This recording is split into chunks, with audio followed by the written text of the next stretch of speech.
है कि जब इटर्नल के जो इटर्नल नहीं है उसमें ये ताकत मौजूद है, बायोलॉजिकली फिजिकली ये ताकत मौजूद है कि वो खुद तो फिट हो मगर उसके अंदर से एक हैंडीकैप आ सके।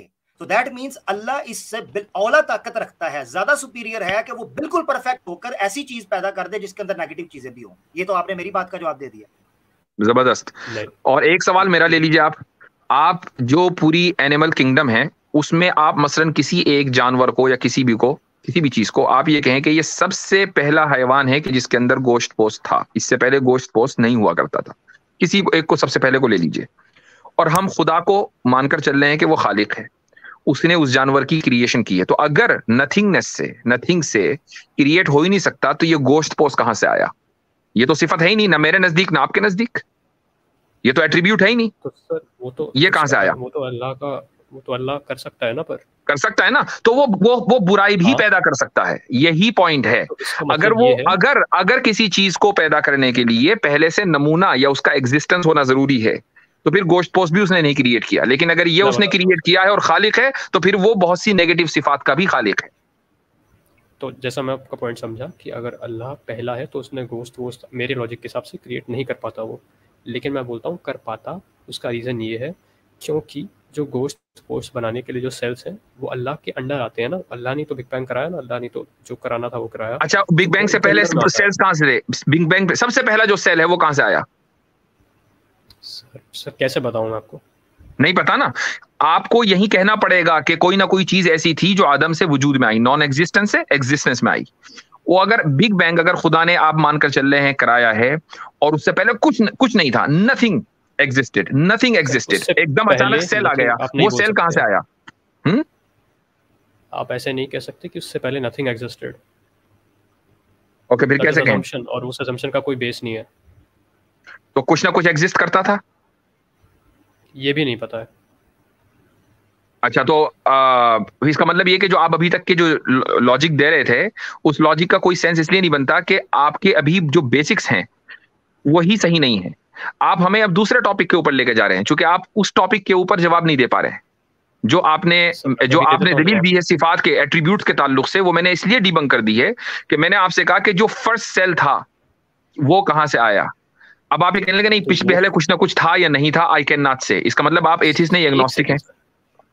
नहीं, एथिस्ट ही होता है भी, क्योंकि अभी तक हमें पता नहीं है। तो अब आप सुने कि अगर अल्लाह ने पहला सेल क्रिएट करा तो आप खुद ये मानते होंगे कि वो अल्लाह के पावर के अंडर है। अल्लाह भी उसको एट्रीब्यूट करता है कि वो एक सेल क्रिएट कर सकता है एंड वो सेल को अपने ये लफ्ज गलत है। अल्लाह एट्रीब्यूट करता है कि वो सेल क्रिएट कर सकता है, ये लफ्ज गलत आपने बोला। अल्लाह के पास पावर है, अल्लाह के पास पावर है कि वो सेल को क्रिएट करे, इसलिए उसने क्रिएट किया, ये कहिए। कुन फयकुन। अच्छा, अल्लाह के पास पावर है सेल क्रिएट करने की तो उसने किया। उनके पास पावर है सेल क्रिएट करने की, पर उसके लिए आपको पहले समझना पड़ेगा कि वो सेल उनके दायरे के अंदर ही आता है। ओ यार, और ये असम्पशन है, ये है असम्पशन। ठीक है, ये आपने असूम कैसे कर लिया? नहीं आता है तो आप कह दे नहीं आता है। ठीक है, बहुत शुक्रिया विक भाई, आपसे इजाजत लेते हैं, बहुत शुक्रिया। क्योंकि गोल एक सेकंड आप बस कह दें कि नहीं आता है वो उसके अंदर। नहीं, बहुत शुक्रिया। आपको पता ही नहीं भैया, आप थोड़ा सा फिलोसफी पढ़ें, लॉजिक पढ़ें, उसके बाद आया करें हमारे पास। आप हाँ बिल्कुल जबरदस्त। मैं समझता हूँ कि 3-4 जगह के ऊपर इतने जो है ना बेहतरीन तरीके से एक्सप्लेन किया गया है कि क्या मामला था, मिसालों के जरिए। आपकी सुई वहां फंसी है तो वो अंडर आप अंडर रहें भाई मेरे। बहुत शुक्रिया विक भाई, आपसे बड़ा अच्छा लगा बात करके, मगर अनफॉर्चुनेटली हम टाइम जाया नहीं करते। ये हमारा एक मेरे अंदर ऐब है कि आप इसको यूं ले लें, ठीक है जी। पता है आमिर भाई, मैं यहाँ पे थोड़ा सा ऐड करूंगा। मुझे समझ में आ गई कि यासिर सर क्या कह रहे हैं और इनको समझ में, यही प्रॉब्लम है, यही प्रॉब्लम होती जो लोग ओपन माइंड होके सुनना नहीं चाहते। जो मैंने पहले कहा था आपसे कि लोग वो अड़ जाते हैं कि मैं ये क्वेश्चन लेके आऊंगा, मुझे समझना ही नहीं है, मुझे एक्सेप्ट करना ही नहीं, कुछ भी हो जाए बस मैं उसी क्वेश्चन पे अड़ा रहूंगा बस अपने। वो आंसर आएगा भी ना तो कान बंद कर लेंगे। अब एक मिसाल मैंने दी थी जो इनकी ही लॉजिक के मुताबिक थी। अगर इनमें होता ना वाकई वो समझते होते, ठीक है, समझते चीजों को, तो उनको उससे समझ आ जानी चाहिए थी कि मिसाल के तौर पे ये लाजिम नहीं है, ये कंपलसरी नहीं है, ये कोई फोर्स नहीं है कि अगर आप ऐसी चीज को पैदा कर रहे हैं जो क्वालिटीज आपके आप नहीं उनको अडॉप्ट करते अपने हेल्दी होने के लिए। एक बाप है वो हेल्दी होता है, माँ हेल्दी होते हैं, बेटे के अंदर किसी ना किसी वजह से कोई डिफेक्ट बायोलॉजिकली कोई इशू आ जाता है, पैदाइश के इशू की वजह से या किसी वजह से, ठीक है, वो आ जाता है, माँ बाप है। इसका मतलब ये है कि जब ये इंसान इस तरह की क्वालिटीज अपने जिस्म के अंदर रखता है फिजिकली, कि वो किसी ऐसी चीज को जन्म देता है कि जिसके अंदर कोई डिफेक्ट हो, कोई नेगेटिविटी हो, तो दैट मीन्स अल्लाह तो और ज्यादा सुप्रीम है कि वो बिल्कुल ही परफेक्ट हो और अपने प्लान के तहत जो चाहे करे। चाहे कोई चीज नेगेटिव आ रही है वो अपने प्लान के तहत करे। ये इतनी कॉमन सेंस की बात थी जिसको काश ये समझ नहीं। आमिर भाई मैं जी हाँ मैं कुछ मैं इंटरप्शन को थोड़ा सा नापसंद करता हूँ, तो हजरत जब बैठे नहीं हैं वो बात कर रहे हैं, हमें थोड़ा बिल्कुल बिल्कुल नहीं, मुझे अच्छा लगता, कोई बात नहीं, जो आप जो पैनल में है आप ले लीजिए जी, दैट्स फाइन विद नहीं। मुझे देखिए, इस्लाम के बारे में जो सबसे अच्छी चीज लगती है ना, मुझे ये लगता है कि आप लोग के पास हर एक क्वेश्चन का आंसर होता है, मुझे सबसे अच्छी चीज लगती है। बट जो ये एथिस्ट और इग्नोस्टिक अपने आप को बोलते हैं, आप एक चीज देखो, मैं भी साइंस का स्टूडेंट हूँ, लॉजिकली आप देखो 1 divided by 0 equal to infinity. Infinity का मतलब क्या होता है एज पर साइंस, जिसको ये लोग प्रूफ नहीं कर सकते, that is only theory. Science में मैक्सिमम थ्योरी है, प्रूफ जो ये लोग कर चुके हैं वो कर चुके हैं। E equal to MC square. MC square जो है वो क्या है, एक थ्योरी है जिसको ये लोग अपने अकॉर्डिंगली हर जगह पे जज करते हैं। तो ये जो एथिस्ट आते हैं ना, आप उनसे वो क्या बोलते हैं कि मैं साइंस को मानता हूं, आप साइंस से लेके उनसे सवाल पूछो, ठीक है 1 divide by 0 equal to infinity. Infinity का मतलब क्या होता है आप बताओ मुझे, इन्फिनिटी क्या है भाई? अगर भगवान है, ईश्वर है, अल्लाह है, उन्होंने हर एक चीज को बनाया है। मैं सिर्फ अगर अर्थ पे रहता हूं तो अर्थ तो सिर्फ एक प्लेनेट है ना, हमारा एक सोलर सिस्टम है ना, हम एक सोलर सिस्टम के एक गैलेक्सी के अंदर रहते हैं। कितने गैलेक्सी हैं? साइंस ने आज तक किस चीज को प्रूव किया है? हम लोग अर्थ पे रहते हैं, क्या आपने पूरे सीज को देखा है, पूरे समुद्र को पता किया है कि समुद्र में कितने जानवर हैं, क्या क्या है क्या नहीं है? जब देखो तब हाँ इस एक नई प्रजाति की खोज हुई है, इस एक नई चीजों की खोज हुई है। मैं मुख्तसर आपकी बात जहां तक समझा हूं वो ये है कि देखें, साइंस के हम खिलाफ नहीं हैं, बिल्कुल भी नहीं, ना हो सकते, क्योंकि साइंस जो है वो एक ऐसा टूल है जो हमारी खिदमत के लिए बना, इंसानियत की खिदमत के लिए ईजाद हुई है। तो हम साइंस के खिलाफ कभी भी नहीं हो सकते। लेकिन साइंस में एक प्रॉब्लम है, वो प्रॉब्लम ये है कि साइंस जो है वो आर्ग्यूमेंट ऑफ इंडक्शन के ऊपर डिपेंड करती है, और आर्ग्यूमेंट ऑफ इंडक्शन जो है वो कभी भी डेफिनेट नहीं होता है। ये आपने एक बहुत मशहूर प्रॉब्लम सुनी होगी जिसको बोलते हैं प्रॉब्लम ऑफ ब्लैक स्वान। जो यूरोप में जब लोगों ने वो देखे स्वान, तो देखे भाई सारे के सारे वाइट होते हैं, हजारों लाखों सारे के सारे वाइट हैं, तो सबने ये कहा कि स्वान्स आर वाइट। लेकिन जब कॉलोनियलिज्म शुरू हुआ और वो अफ्रीका गए, एशिया आए, तो देखा तो ब्लैक भी होते हैं। तो ये जो ऑल स्वान आर वाइट, ये जो इंडक्शन के ऊपर बेस करता था, ये फौरन टूट गया। तो इनकी जो पूरी साइंस है वो इंडक्शन के ऊपर डिपेंड करती है, और इंडक्शन कभी भी सर्टेन नहीं होता। और हम जब बात करते हैं खुदा की और खुदा के अहकाम की, तो हमें सर्टेन आर्ग्यूमेंट्स चाहिए होते हैं, यकीनी आर्ग्यूमेंट्स चाहिए होते हैं, जो साइंस के पास है ही नहीं। बिल्कुल ठीक हो गया, जबरदस्त। अच्छा, मैं आज मुख्तसर रखना चाह रहा हूँ, 4-1 घंटे हो गए हैं। मैं देख रहा हूँ कि पीछे हमारे पास जो दोस्त हैं, 2 दोस्तों को ले लेते हैं, एक इस्लामिक स्टूडेंट साहब को माहौल बनाने के लिए, इत्तेहाद भाई को, और ये इख्तितामी जो हैं वो कलेमात इंशाल्लाह हो जाएंगे हमारे पास। ठीक है जी, सीकर भाई हमारे साथ हैं, दित्या भाई हैं, इत्तेहाद भाई क्या ले लेते हैं आखिरी इनको कॉलर, आखिरी कॉलर इत्तेहाद भाई हैं। जी इत्तेहाद भाई, आलन क्या कहिएगा आज के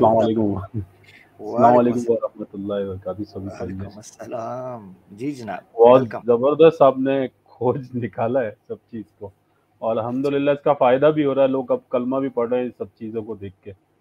और एक भाई आए थे, मैं इसलिए ज्वाइन कर रहा था, जो आरएसएस बोल रहा कि इससे पहले आरएसएस थे ही नहीं वजूद में। तो भैया आरएसएस की तो नींव 1925 में रख दी गई थी, तो वो भाई पता नहीं अभी कहाँ चले गए, नहीं तो मैं उनको डेटा खोल के दिखाता। 2000 उनके साथ सीकर भाई ने और दित्या भाई ने बहुत कर दिया जी। और उन्होंने डेटा की बात की, 2014 के बाद ही दंगे हुए, कितने दंगे हुए, तो मैं अगर आप चाहें तो मैं आपको स्क्रीन एक शेयर कर देता हूँ, जिसमें 2014 से लेकर 2020 का डेटा है, अगर आपकी इजाजत हो तो। जी जी, असल में ना मैं स्ट्रीम लेके चलना चाह रहा था थोड़ी लंबी, मगर ये है कि मुझे थोड़ा सा सरदर्द हो रहा है, शायद उसकी वजह शायद ये है कि थोड़ा थकावट फील हो रही है, तो इसलिए मैं उसको जल्दी कंक्लूड करना चाह रहा हूँ। बाकी आप रखते अपना पॉइंट, नहीं तो फिर हम रख लेंगे, दिल असल में ये बाकी रख लें आप। जी जी, ये अगर आप शेयर कर देंगे मेरा एक स्क्रीन, तो आपको यहाँ पे दिखाई देगा ये है 2016 से लेकर 2020 तक का। ये इंडिया में सबसे पढ़ा जाने वाला अखबार है, टाइम्स ऑफ इंडिया। ठीक है, ये वहां से डेटा है 3000, जब से ये गवर्नमेंट आई है 3400 कम्युनल राइट्स केसेस जो हुए वो अंडर बीजेपी हुए। 3400 दंगे। बोले ना कि बीजेपी ने क्या करवाया, आरएसएस ने क्या करवाया, 3400 दंगे करवाए। और इनकी वजह जी। और ये सिर्फ टाइम्स ऑफ इंडिया नहीं बोल रहा, ये हिंदुस्तान जो है ना, हिंदुस्तान टाइम्स जो दूसरा सबसे बड़ा अखबार है, वो भी यही बोल रहा है। ठीक है, और इन सबके पीछे आरएसएस का हाथ है, ये भी मैं साबित करूँ, मेरे पास डेटा बहुत है। जब भी आप आरएसएस के ऊपर करेंगे तो मैं आपके साथ में एक बार बैठूंगा, पूरा डेटा खोल के दिखाऊंगा आपको। मैं तो कहता हूँ आप खुद करें। उसकी वजह ये है, माशाल्लाह अब तो आप स्ट्रीम्स कर रहे हैं, क्योंकि ये अगर आप मेरे साथ बैठ के करेंगे, ये कहेंगे देखो जी पाकिस्तानी के साथ बैठ के कर रहा है, ये भी बड़ा स्यापा है। इनको मौत पड़ जाती है, फटाफट इनको रोना आ जाता है जी, और कुछ नहीं मिलता तो कहते देखो पाकिस्तान के साथ बैठा है। और सबसे बड़ी बात ये है कि जब करेंगे इंशाल्लाह जरूर आइएगा। इन्होंने खुद तिरंगे जलाए हैं, देश के जो झंडे हैं जलाए हैं। और जब भी आज़ादी का दिन होता था, आप सीकर भाई से पूछ सकते हैं, ये आज़ादी के दिन को ये ब्लैक डे के रूप में मनाते थे।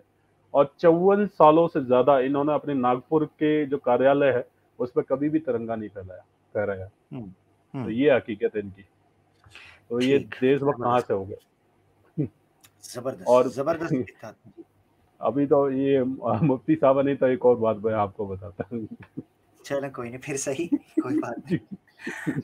हाँ बिल्कुल ऐसा ही है।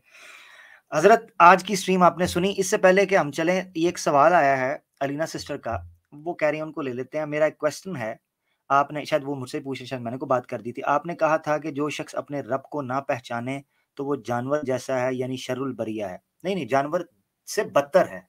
कुरान ने बदतर कहा है, जानवर जैसा तो नहीं कहा, बदतर कहा है। कल अनआम कहा है, फिर उसके बाद बल जोर दे के कहा है चौपायों की तरह है, फिर कहा बल हम अजल। बल हमेशा जिस जगह पर आता है वो पिछले जुमले की उसमें तस्हीह कर देता है या उसको रेक्टिफाई कर देता है। नॉट इन दैट सेंस कि कोई गलती पहले हुई है, बात यह स्ट्रेस देने के लिए जुमले के ऊपर कि पहले कहा जाता है ये हो, इससे भी बदतर हो, ताकि उस पर स्ट्रेस दिया जाए। अच्छा, पहचाने तो वो जानवर जैसा है, शरुल बरिया, जब जानवर अपने रब को जानते हैं। Guide me if I am wrong. तो बिल्कुल आप वो, अगर मैंने ऐसा कुछ कहा है तो मैंने गलत कहा होगा। मकसद है जानवरों से भी बदतर है, क्योंकि कुरान का स्टांस है जानवरों से भी बदतर। तो हकीकत है जानवरों से भी बदतर। अब कुरान के अंदर है कि अल्लाह ताला ने कहा है कि कुल्लुन यालमु, हर एक मखलूक जो है वो जानती है अपनी तस्बीह। ये आयत है, मुझे अब ज़हन से निकल गया। मैंने एक प्रोग्राम में इस चीज़ को बयान भी किया था। एक मेरा प्रोग्राम है क्या, सूरज अर्श के नीचे सजदा करता है। एक हदीस पेश की जाती है आमतौर पे अबू ज़र गफारी रजी अल्लाह तआला अन्हु की। इस पर 1 घंटे का प्रोग्राम है। उसके अंदर मैंने कुछ आयतें दिखाई हैं जिसमें मैंने एक्सप्लेन किया कि सूरज भी तस्बीह करता है, चांद भी तस्बीह करता है, तमाम मखलूकात अल्लाह की तस्बीह और इबादत करती हैं। अब क्या वो उसी तरह इबादत करती हैं जैसे हम? नहीं, हम सजदा करते हैं, अपने अरकान को झुकाते हैं, सजदा करते हैं, सर झुकाते हैं। दूसरी मखलूकात कैसे करती हैं? उनके अपने तरीके हैं। कुरान में वो आयत है बकायदा कि कुल्लुन, हर मखलूक जो है वो यालमु तस्बीहहु, इस तरह के अल्फाज हैं कि वो अपनी तस्बीह को जानता है कि उसकी तस्बीह क्या है। मैं कमोबेश वो प्रोग्राम देखे, उसमें एक्सप्लेन किया है। उसमें मैंने मिसाल दी है, एक साइंटिफिक एग्जाम्पल के जरिए समझाया है कि जिस तरह इंसान कम्युनिकेशन के लिए जुबान इस्तेमाल करता है, इस तरीके से दूसरी मखलूकात भी कम्युनिकेशन करती हैं। ये साइंटिफिकली स्टैब्लिश चीज है। कुत्ते जो हैं वो अपने जो दूसरा गैंग है पूरा, उसके साथ कम्युनिकेट करते हैं। बिल्ली कम्युनिकेट करती है, चिड़ियां कम्युनिकेट करती हैं, चूंटियां कम्युनिकेट करती हैं। क्या वो बोलती हैं? कभी उनकी आवाज आई है? नहीं। उनकी कम्युनिकेशन का जो पैटर्न है वो टोटली डिफरेंट है। अल्लाह ने हर एक को उनकी बोली सिखाई है। मक्खी को, जो शहद की मक्खी है, वह औहा इलन नहल के अल्फाज है कुरान के अंदर, वह अहुआ रब्बु का, इस तरह के अल्फाज है। मैं गलती नहीं करना चाहता कि तुम्हारे रब ने वही की मक्खी को, शहद की मक्खी को। तो मकसद कहने का ये है कि जिस तरह मुख्तलिफ कम्युनिकेशन के टूल्स होते हैं, अब मिसाल के तौर पे HTML है, CSS है, पाइथन है, सॉफ्टवेयर की है, ये कंप्यूटर के साथ आप कम्युनिकेट करते हैं। आप सॉफ्टवेयर के अंदर कम्युनिकेशन के लिए आप जो कोडिंग होती है वो कोडिंग करते हैं। ऐप की जिस तरह कोडिंग है या वेबसाइट की कोडिंग होती है, आप वो कोडिंग करते हैं। अब आपने जो HTML के अंदर, CSS के अंदर कोड डालने होते हैं, वो नॉर्मल बंदा उससे कम्युनिकेट नहीं कर सकता, मगर आपका कंप्यूटर कम्युनिकेट करता है। तो दैट मीन्स इंसान ने खुद ऐसी लैंग्वेजेस क्रिएट की हैं जो कम्युनिकेट करती हैं एक ऐसी चीज के साथ जिसको इंसान ने खुद बनाया हुआ है। तो अल्लाह की जात ने कम्युनिकेशन के लिए मुख्तलिफ प्रोसीजर्स जो हैं वो दुनिया के अंदर रखे हैं। इसी तरह पर सूरज है, इसी तरह पर चांद है, वो बिल्कुल कम्युनिकेट करते हैं, बिल्कुल वो तस्बीह करते हैं, बिल्कुल इबादत करते हैं, मगर उनकी तस्बीह क्या है वो अल्लाह बेहतर जानता है, उनको पता है। फरिश्ते भी तकदीस और तहमीद और तकबीर बयान करते हैं, अल्लाह की कुरान में लिखा हुआ है। अब उनकी तहमीद और तकदीस क्या है वो अल्लाह बेहतर जानता है, वो अपने तरीके से करते हैं, वो उसको जानते हैं। बहुत शुक्रिया। कुरान में तो ये जगह पर आया कि लहू अस्लम मन फिस समावाति वल अर्द, जमीनों आसमान में जो कुछ है उसके लिए इस्लाम कबूल किया। नहीं, दुनिया में जितनी मखलूकात है ना, जिन्नो इंस के अलावा, सब ने इस्लाम, सब मुसलमान है, इस्लाम कबूल किया हुआ है। अब ये कोई चुकन्ना होकर कहेगा जी हैं इस्लाम कबूल किया, वो कलमा पढ़ते हैं अशहदु अल्ला इलाहा इल्लल्लाह, और अकल के दुश्मनों, इस्लाम का मतलब उससे बहुत ऊपर की चीज है। ये तो इंसानों के लिए चूंकि शरीयत के मुकल्लफ है, ठीक है, तो उनके लिए एक तरीका रखा हुआ है, ठीक है।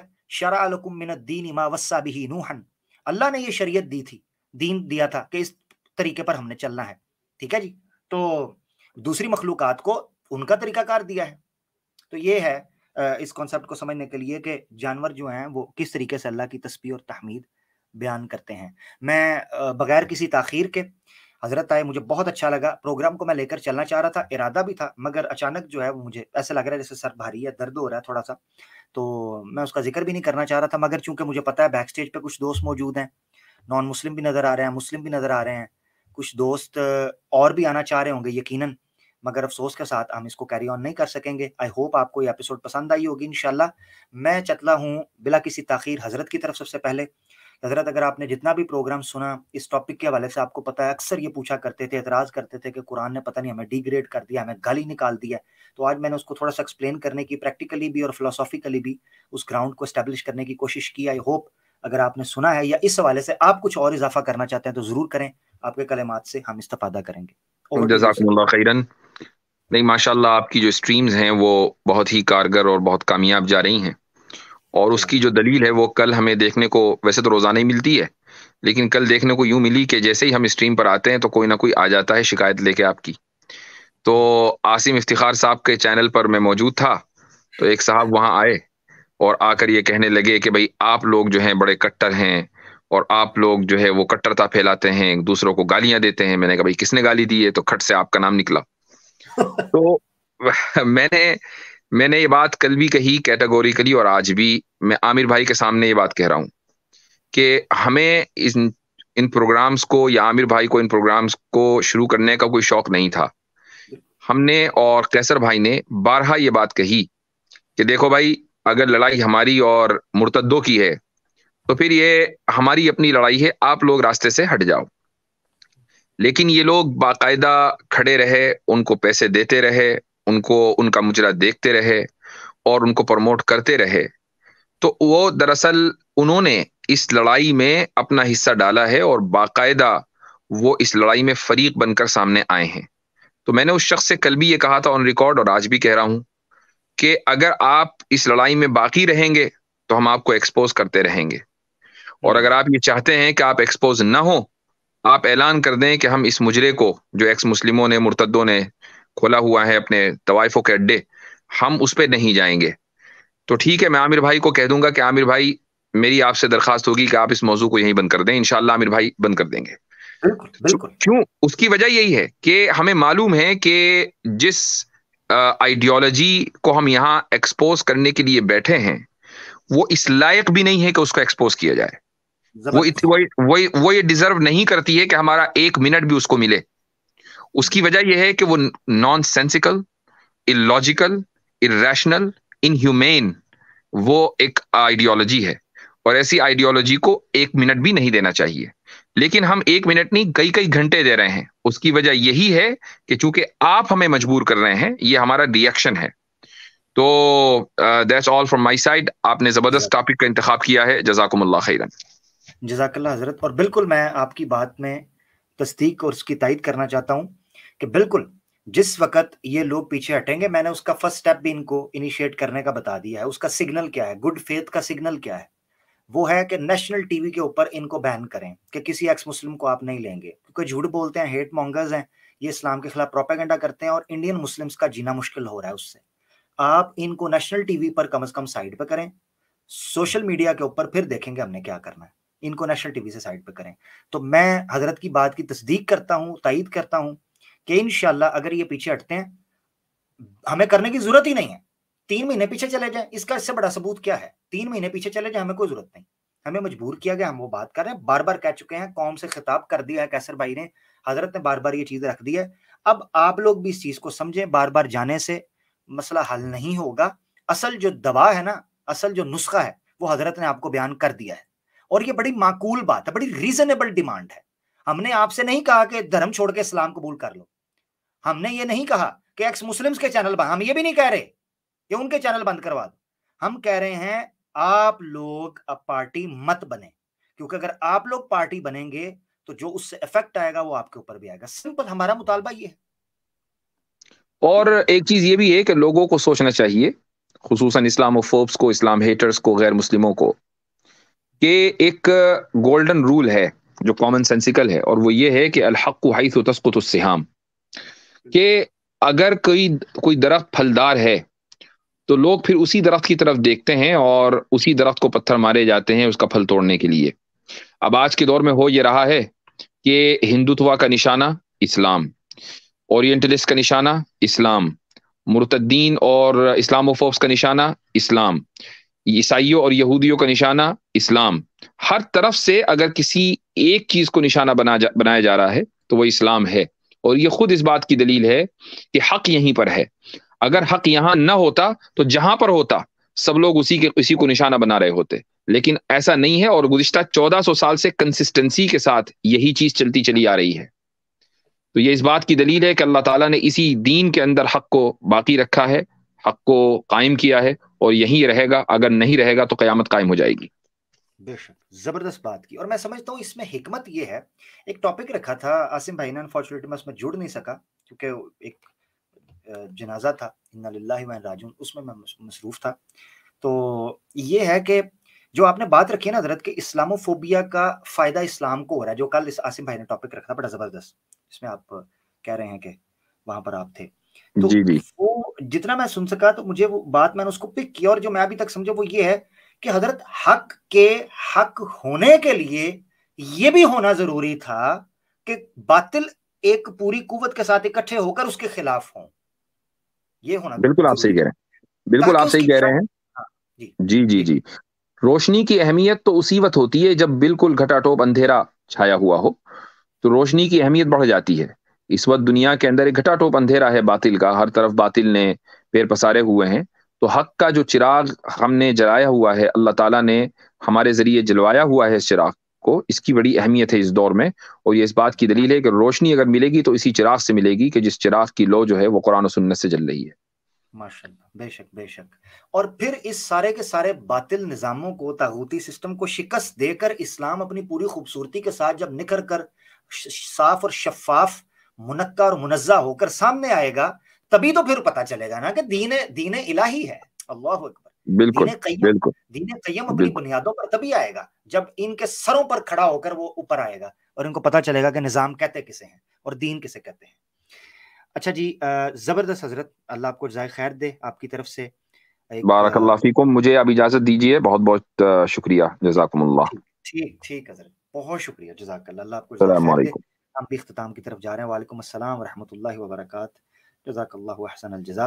अब हम चलते हैं एक्नॉलेज भाई की तरफ, उनके हमारे इख्तितामी कलिमात ले लेते हैं मुख्तसरन। अब हम आगे बढ़ रहे हैं, 4.5 घंटे होने को हैं, हमारे पास लास्ट 4 मिनट हैं, तो 4 मिनट के अंदर हम कोशिश करेंगे इख्तितामी कलिमात कर लें।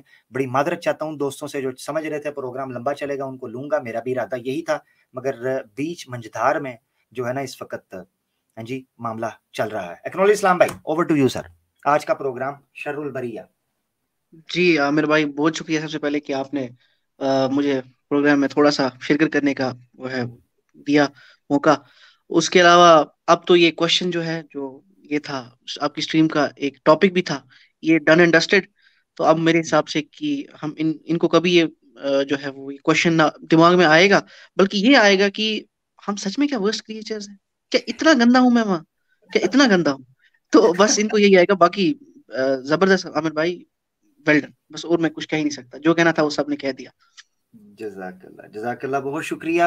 इत्तेहाद भाई की तरफ, फिर आदित्य भाई और फिर सीकर भाई, और मैं बहुत बहुत इनका शुक्रिया ऑब्वियसली करूंगा आदित्य भाई का खास तौर पे, और सीकर भाई का। अल्लाह इनको जाए खैर दे। बस स्ट्रीम के थोड़े से डेकोरम इंशाल्लाह हमारे साथ आप बैठें। सीकर भाई ने बड़ी ज़बरदस्त बातें की हैं, मैं बड़ा अल्हम्दुलिल्लाह खुश हुआ हूँ कि अल्लाह ताला ने जिन लोगों को इस्लाम की दौलत या हक की दौलत से नवाजा है ना, कि चलो इस्लाम की तरफ कदम बढ़ रहे हैं, उनके अंदर ना एक आपको इंटेलिजेंस का और एक इंटेलेक्चुअल एस्पेक्ट आपको निखरता हुआ नजर आना शुरू हो जाता है। अल्हम्दुलिल्लाह। ये मैं इसलिए नहीं कह रहा कि बीइंग अ मुस्लिम मैं ये बात कर रहा हूँ, बात सुनते हैं, बात माकूल लगती है, उसमें वजन आ जाता है, क्योंकि आप जब सच्ची बात कर रहे होते हैं उसके अंदर वजन आ जाता है। आप बोंगियां मार रहे होते हैं तो कितनी ही खूबसूरती क्यों ना हो, बोंगी बोंगी रहती है। इत्तेहाद भाई जी। जी आमिर भाई, मैं आपका शुक्रगुजार हूँ कि आपने स्ट्रीम पे लिया। वैसे तो आपके इसके लिए मैं पूरे पॉपकॉर्न और कोल्ड ड्रिंक लगा के रखता हूँ प्रोग्राम के लिए। बैक स्टेज में इतना मजा आता है, कसम से लग रहा है अगर मेरे हाथ में ऑस्कर होता तो मैं खुद ही आपको दे देता। ओहो सर, आप मोहब्बत, बहुत आप दुआएं दे दिया जबरदस्त। करें, दुआएं दे दिया करें। ऑस्कर क्या चीज है, ऑस्कर बूट की अल्लाह नोक के आपको ऊपर। बस यही कह रहा कि अल्लाह आपको सब बेहतरीन से बेहतरीन कामयाबी अता फरमाए, और इस स्ट्रीम के जरिए से अल्लाह ताला जो है ना हक को पूरी दुनिया में फैला दे, पूरी दुनिया में, ताकि लोग कल फिर से जो है ना कलमा पढ़ने लगे और हक की तरफ और ईमान की तरफ, सही रास्ते की तरफ आ सके। मैं तो बस यही दुआ दूंगा इंशाल्लाह। बहुत शुक्रिया, बहुत शुक्रिया। जबरदस्त स्ट्रीम थी आपकी। आपकी शिकायतें मुझे मिल रही हैं कि आप मेरी मुतलका के साथ कुछ ज्यादती कर रहे हैं, दिन रात उसको पेल रहे हैं। अब देख लें, ठीक है, आपकी मर्जी है, आप आगे पीछे ऊपर नीचे से दबा के पेल रहे हैं, अब आपकी मर्जी है, करते रहें, जारी और सारी रखें, खुश रहें। भाग गए ना, इसलिए उसको वापस लाने की कोशिश कर रहे हैं। करें बस, अब करें, अब नियोग भी करवाएं उससे, जो करवा सकते हैं कराएं, मैं क्या कर सकता हूँ, मेरे हाथ से चली गई ना भाई, ठीक है। वो एक मुर्गा था, मुर्गा, वो मुर्गी के पीछे भाग रहा था, मुर्गी उसके हत्थे नहीं चढ़ रही थी, आगे से गाड़ी गुजरी, मुर्गी गाड़ी के टायर के नीचे आई और पटाखा निकल गया। तो मुर्गा साइड पे खड़ा होके कहता है, मर गई है कैसे तो काम नहीं आई। तो मुराद ये है कि मर गई हो, मेरे काम तो नहीं आई ना, रुक जाती थोड़ी देर तो चलो किसी का भला हो जाता। तो अब ये निकल गई है, अब आपकी गाड़ी के नीचे आ जाए तो मेरा क्या है, मैं क्या कर सकता हूँ, रोक तो सकता नहीं। वैसे भी मरी हुई मुर्गों को जानवर ही खाते, इंसान तो नहीं खाता जो मर जाए। जबरदस्त। इत्तेहाद भाई कम चौक के रखे, अल्लाह जज़ाए खैर दे। जितने नाजरीन सुन रहे हैं, इत्तेहाद रिस्पॉन्ड्स इनका चैनल है हमारे दोस्तों का। इसी तरीके से आपको, आप मेरे चले जाएंगे चैनल के, मेरे चैनल में आप चैनल्स पे जाएंगे, एक अबाउट होता है, एक प्लेलिस्ट है कम्युनिटी, चैनल्स में जाएंगे, आपको जितनी लिस्ट नजर आ रही है ये सारे हमारे ईमान यूनियन के साथी हैं, सबके चैनल को सब्सक्राइब करें, सबको देखा करें, सबको शेयर किया करें। मुख्तलिफ फ्लेवर्स हैं, मुख्तलिफ लेयर्स हैं, मुख्तलिफ टॉपिक्स हैं, सब पे जाया करें, अपनी मौजूदगी का एहसास दिलाया करें। पता है कि सारे प्रोग्राम्स बंदा सारे घंटे बैठ के नहीं देख सकता, एक क्रिस्टल क्लियर बात है, ये क्रिस्टल क्लियर बात है, मैं कोई दो राय नहीं है, मगर पार्टिसिपेट करना, जाना, इनकरेज करना, अपना हक अदा करना, अपनी ड्यूटी, ये बड़ा जरूरी है। तो बीइंग अ मुस्लिम जरूर चक्कर लगाया करें। शुक्रिया इत्तेहाद भाई, अल्लाह आपको खैर दे। हमारे साथ आदित्य भाई हैं बितरतीब, आदित्य भाई पहले और फिर सीकर भाई। जी आदित्य भाई, क्या कहिएगा जनाब?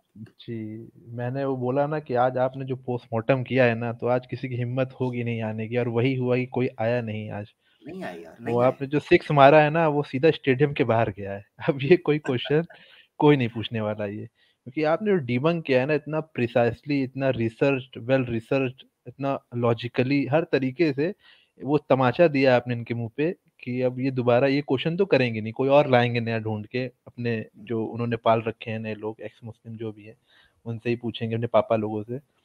और बहुत ही बढ़िया रहा। और मैं ये कहूंगा कि जो भी नॉन मुस्लिम्स आ रहे हैं, यार आप आओ, क्वेश्चन करो, लेकिन क्वेश्चंस के साथ आप आंसर्स को भी सुनो। आप ये अपना माइंडसेट थोड़ा चेंज करो।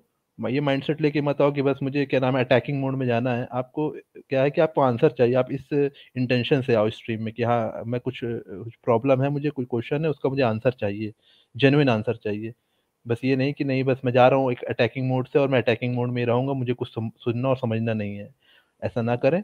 और मैं जो मुस्लिम भाई हैं उनसे बस ये रिक्वेस्ट करूंगा कि आपको जो चीज़ आपके पास है, इस्लाम, वो सबसे प्रीशियस चीज़ है, क्योंकि वो बहुत लोगों के पास नहीं है।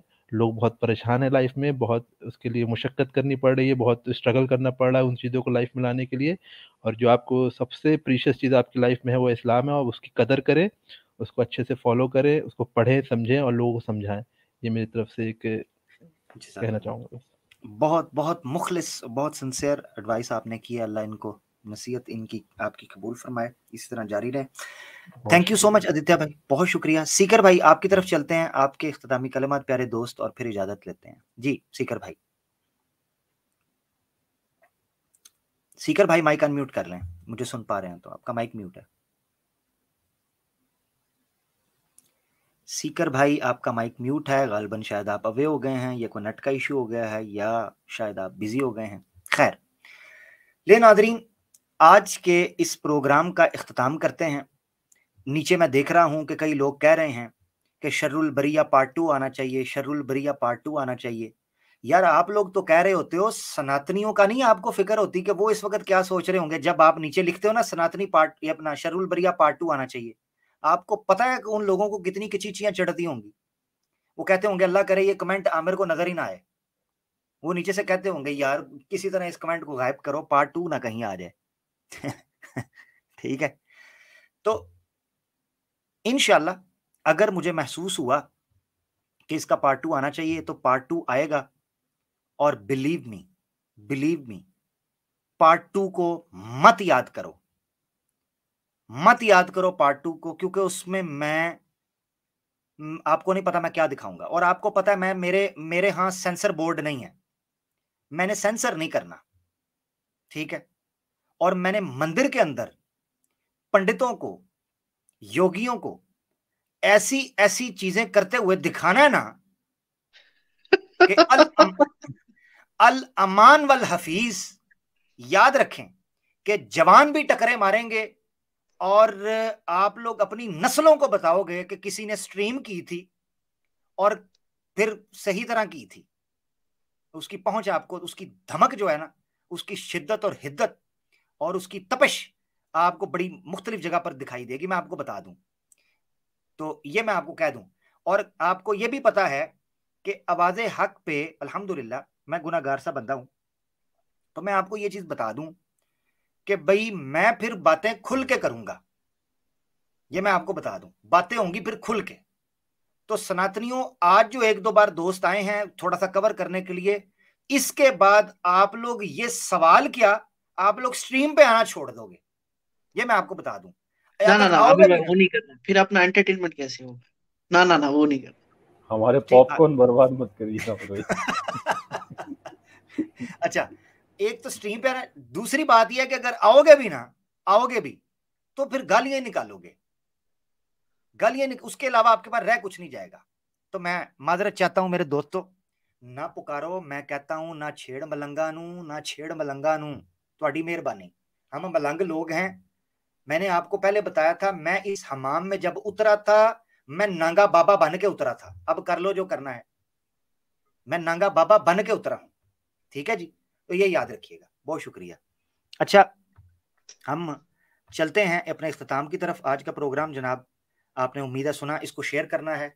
इसमें आपको पता है आपका जो किरदार है, मुझे बार बार याद नहीं करवाना, आप लोगों को पता है इसको शेयर करना है, इसको लाइक करना है, कमेंट्स में अपनी राय का इजहार करना है। कोई गलती कुताही हो उस पर माजरत चाहता हूं। जितने दोस्तों ने स्ट्रीम में टाइम दिया, मुफ्ती साहब, दूसरे हमारे दोस्त नॉलेज भाई, आदित्य भाई, इत्तेहाद भाई, सीकर भाई, खास तौर पर हमारे वरुण भाई, अल्हम्दुलिल्लाह आज उन्होंने इस्लाम कबूल किया ऑफिशियली। वैसे तो अल्हम्दुलिल्लाह वो रिसर्च कर रहे थे, अल्लाह ताला उनको इस्तकामत दे। बड़ा अच्छा लगा, माहौल बन गया, अल्लाह ताला ज़ाय खैर दे। इस्लामिक स्टूडेंट भाई माशाल्लाह हमेशा आते हैं, और भी जो दोस्त आते रहते हैं, अल्लाह इनको ज़ाय खैर दे। जिनको नहीं ले सका उनसे माजरत चाहता हूँ। इरादा था कि इसको 5 से 6 घंटे की स्ट्रीम करूंगा, मगर अनफॉर्चुनेटली बीच में मुझे स्ट्रीम को आज मुख्तसर रखना पड़ा है। इंशाल्लाह फिर मिलते हैं जनाब जुम्मे को नए टॉपिक के साथ, वादे हक पर। अदरवाइज वेडनेसडे को सैम भाई की स्ट्रीम होती है, सैटरडे को कैसर भाई की, संडे को मुफ्ती साहब की, फ्राइडे को 7 बजे लेडी स्पेशल होता है। इसके अलावा इस्लामिक वेकनिंग की स्ट्रीम्स होती हैं। मुफ्ती शमाइल साहब अल्हम्दुलिल्लाह लाइव स्ट्रीम स्टार्ट कर चुके हैं, अपना आसिम इफ्तिखार साहब ने लाइव स्ट्रीम स्टार्ट की हैं। ये हमारी टीम के वो लोग हैं जिन्होंने लाइव स्ट्रीम स्टार्ट की हैं। तो याद रखें, अपने आप को इंटेलेक्चुअली, एकेडमिकली और एजुकेशन पर्पस के लिए ऑक्यूपाई रखें। रात का जो प्राइम टाइम है इसको आप दीन के काम के लिए खास, सारा दिन जो करना है करो यार। मुझे पता है आपने बाज नहीं आना, फिल्में भी देखनी है, गाने भी सुनने हैं यार, जो करते हो ना करो भाई, उससे मैं क्या रोकूंगा आपको, रोकूंगा तो बाज तो आपने आना कोई नहीं। तो अब मगर ये जो प्राइम टाइम है ना आपका रात का, इसको आप मुसलमानों अपने ईमान के लिए और इस मिशन के लिए इसके अपने ऊपर वाजिब कर लो, अपने आप को खास कर लो इन स्ट्रीम्स के लिए, इसमें पार्टिसिपेट करो, सवाल करो, पहुंचने की कोशिश करो, हर तरीके से पार्टिसिपेट करो। मेरा काम है कहना, जवाब दे आपने अल्लाह को होना है, मैं कोई आपको अपने कटारे के अंदर खड़ा नहीं कर रहा। अल्लाह के सामने जवाब दे, अपनी ड्यूटी को समझें। इस वक्त हाई टाइम है कि आप अपने दीन के लिए इकट्ठे हों, इत्तेहाद करें, कोई पसंद नापसंद को छोड़ते हुए, फिरका वारियत को छोड़ते हुए इस्लाम के लिए मुत्तहिद हो दें। अल्लाह ताला आपको जज़ाए खैर दे। बहुत शुक्रिया। यूं तो सैयद भी हो, मिर्जा भी हो, अफगान भी हो, तुम सभी कुछ हो, बताओ कि मुसलमान भी हो। फिरका बंदी है कहीं और कहीं जाते हैं, क्या जमाने में पिनपने की यही बातें हैं, यही बात एक है सबका। बहुत शुक्रिया। इसी चीज के साथ आज का पीरियड खत्म होता है, टल्ली के साथ सुनिए और उसके बाद चलते हैं। फीमानिल्लाह, अस्सलाम वालेकुम, अल्लाह हाफ़िज़।